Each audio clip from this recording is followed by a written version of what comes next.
പല വാപ്പാരോടും ചോദിച്ചു നോക്കി എന്തൊക്കെയാപ്പം വിശേഷം.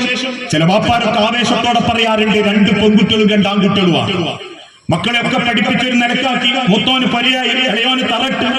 മൂത്ത മോളെ കെട്ടിച്ച വീട്ടിലൊക്കെ നല്ല സൗകര്യമുണ്ട്. അൽ മാലു വൽ ബനൂന സീനത്തുൽ ഹയാത്തുദ് ദുനിയ. ഇതൊക്കെ തന്നെ പലർക്കും പറയാനുള്ളൂ. പക്ഷെ എന്തിനാ റബ്ബ് ഇങ്ങോട്ട് പറഞ്ഞയച്ച്? ഇതൊന്നും വേണ്ടാന്നല്ല. ഇതിന്റെ കൂടെ അള്ളാഹു നമ്മളിൽ നിന്നും പ്രതീക്ഷിക്കുന്ന ചില മൂല്യങ്ങളുണ്ട്, ഉത്കൃഷ്ട മൂല്യങ്ങളുണ്ട്. ഒരു മനുഷ്യൻ എന്ന നിലക്കല്ല, ഒരു മുസൽമാൻ എന്ന നിലക്കുള്ള മൂല്യങ്ങൾ. ഈ ലോകത്തൊരു മതത്തിനും അവകാശപ്പെടാനില്ലാത്ത മൂല്യങ്ങൾ.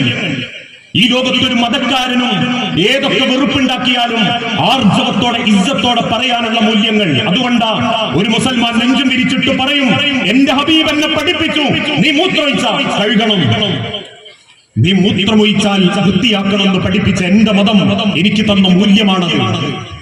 അതുകൊണ്ട് തന്നെയാ അല്ലാഹു വിശുദ്ധ ഖുർആനിലൂടെ പഠിപ്പിച്ചതും അല്ലദീ ഖലഖൽ മൗത വൽ ഹയാത ലിയബ്ലുവകും അയ്യുക്കും അഹ്സനു അമലാ.